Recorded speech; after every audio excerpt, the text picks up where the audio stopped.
Pemirsa, juru bicara penanganan COVID-19 Ahmad Yuryanto menegaskan warga untuk tidak mudik karena berpotensi tinggi membawa virus corona ke kampung halaman. Dan hingga hari ini pemirsa, terdata pasien positif corona mencapai 7.775 orang dan telah tersebar di seluruh provinsi Indonesia.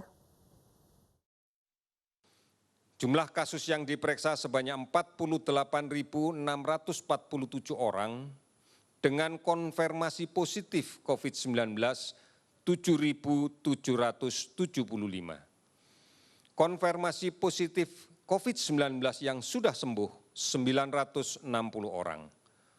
Konfirmasi positif COVID-19 yang meninggal 647 orang. Pemantauan terhadap ODP sebanyak 195.948 orang dan sebagian besar sudah selesai dipantau dan dalam keadaan sehat. PDP 18.283 orang. Seluruh provinsi telah terdampak dan 267 kabupaten kota terdampak. Jangan bepergian, jangan mudik. Pastikan kita tidak tertular dan tidak menulari.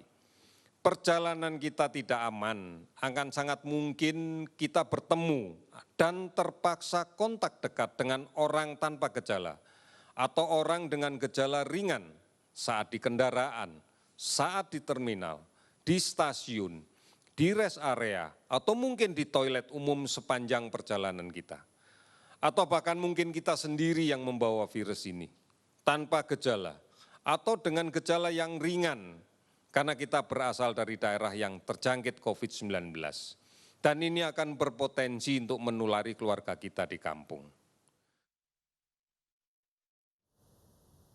Hari kedua penerapan PSBB Bandung Raya, petugas menindak pengendara motor dan mobil yang melanggar aturan PSBB di pos pantau Terminal Cicahem, Bandung, Jawa Barat.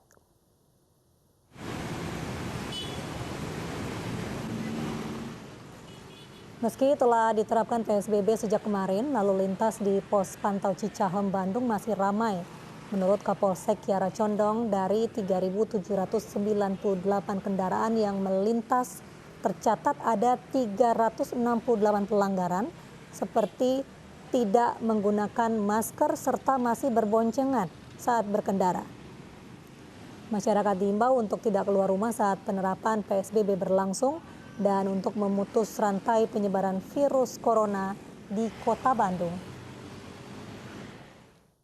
3.798 teguran bisa, kemudian teguran tertulisnya sekitar 398. Itu berupa belangko teguran catatan kepolisian. Hari pertama pembatasan sosial berskala besar di Tegal, Jawa Tengah marak terjadi pelanggaran. Sejumlah pengendara nekat menerobos pembatas jalan.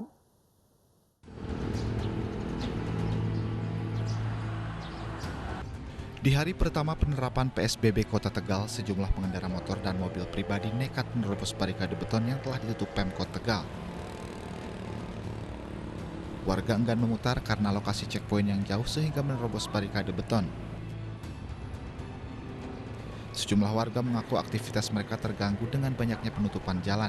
Apalagi hanya ada satu checkpoint atau satu pintu masuk Kota Tegal di Jalan Proklamasi untuk pemeriksaan kesehatan. Jalan ditutup gimana Pak? Ya, kayaknya nggak enak Pak. Nggak efektif Pak? Iya. Kemana-mana susah ya Pak? Iya, jadi agak terhambat gitu. Di hari pertama PSBB, Pemkot Tegal memeriksa pengendara dengan alat pengukur suhu tubuh. Pemeriksaan suhu tubuh juga dilakukan kepada pengguna angkutan umum. Sayangnya masih terjadi pelanggaran penerapan physical distancing.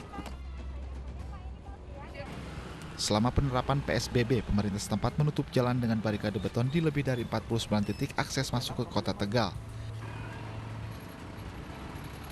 PSBB Kota Tegal diterapkan mulai hari ini hingga 6 Mei 2020. Dari Tegal, Jawa Tengah, Unibar iNews melaporkan. Menteri Pertahanan Prabowo Subianto meminta seluruh masyarakat untuk mematuhi aturan pemerintah mencegah penyebaran virus corona. Ketua Umum Partai Gerindra itu juga mengimbau untuk selalu menjaga kesehatan. Saudara-saudara sekalian, Saya minta semua petunjuk, semua saran, semua aturan yang diberikan oleh pemerintah, apakah pemerintah pusat, pemerintah provinsi, pemerintah kabupaten kota, ataupun pemerintah kecamatan dan desa, harus diikuti dan harus dipatuhi. Kita harus menjaga kesehatan dan keselamatan kita masing-masing. Kita harus menjaga lingkungan kita, kesehatan keluarga kita dengan segala upaya kita. Mulai hal-hal yang paling kecil, harus sebagai contoh sering mencuci tangan, sering apabila mampu harus menjaga kebersihan kita semuanya.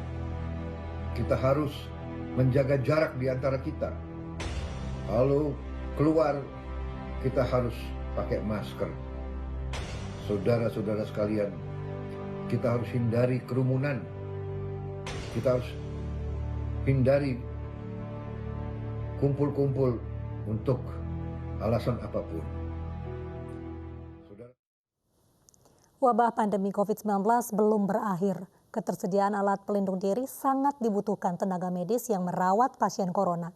Dan untuk memberikan perlindungan dan membantu penanganan COVID-19, sebanyak 2.000 alat pelindung diri didistribusikan untuk tenaga medis.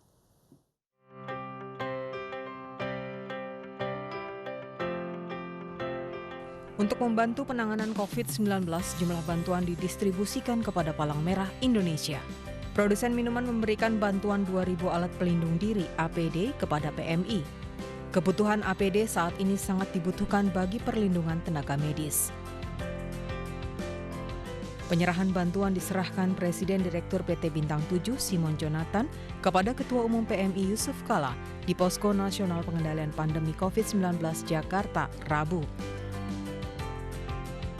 Selain APD, bantuan berupa suplemen kesehatan juga diberikan untuk tenaga medis yang tengah berjuang mengatasi pandemi COVID-19.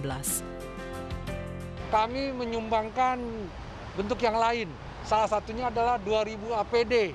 Karena kan banyak berita petugas pejuang kesehatan di garda terdepan kekurangan APD.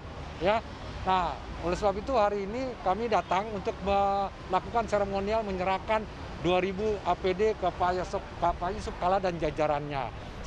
Rumah sakit kita sumbangkan juga penting untuk seluruh relawan PMI karena bergulat dengan itu pergi semprot itu kan mengandung kimia. Kalau satu kali tidak apa-apa, terus pakai juga APD.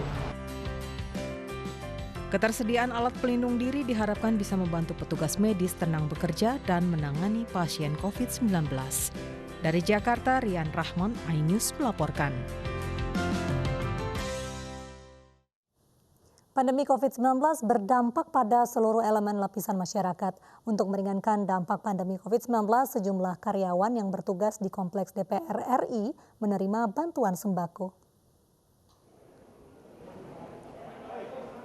Bantuan sembako dari sebuah bank sebanyak 9.000 paket sembako diberikan kepada pekerja di lingkungan DPR Jakarta. Bantuan sembako diterima oleh Ketua DPR Puan Maharani beserta pimpinan DPR lainnya, dan penyaluran bantuan akan diberikan kepada sejumlah karyawan yang bertugas di Kompleks Parlemen, diantaranya Pamdal, Marbot Masjid, dan pemadam kebakaran. Ketua DPR menyambut positif bantuan paket sembako yang diserahkan sebuah bank tersebut. Diharapkan seluruh elemen masyarakat terus menjalankan semangat gotong royong. Namun tentu saja ini adalah gotong royong yang bisa kita laksanakan bersama-sama dengan seluruh elemen masyarakat. Pimpinan DPR RI mengajak agar seluruh elemen masyarakat terus menjalankan semangat gotong royong seperti ini. Jaga kerukunan masyarakat, serta secara pribadi bersikap bertanggung jawab pada kesehatan masing-masing dengan menjaga kesehatannya. Rajin mencuci tangan dengan sabun, menjaga jarak fisik yang aman, dan tentu saja memakai masker dalam bertugas. Keselamatan para tenaga medis menjadi perhatian serius bagi MNC Peduli dalam melaksanakan tugasnya merawat pasien positif corona. Dan melalui donasi yang terkumpul, MNC Peduli terus memberikan dukungan dengan menyalurkan bantuan alat pelindung kepada para tim medis.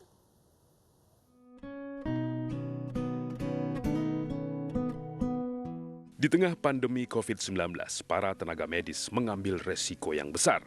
Mereka tetap menjalankan tugas merawat pasien yang terinfeksi COVID-19, meskipun kemungkinan mereka dapat tertular cukup tinggi. Untuk itu, MNC Peduli sangat mengapresiasi kinerja para tenaga medis dan peduli terhadap keselamatan mereka dalam menjalankan tugas mulianya. Membantu mengurangi resiko terpapar virus corona, MNC Peduli menyerahkan bantuan alat pelindung berupa baju pelindung, masker, pelindung wajah, hand sanitizer, dan ventilator kepada Rumah Sakit Fatmawati, Jakarta.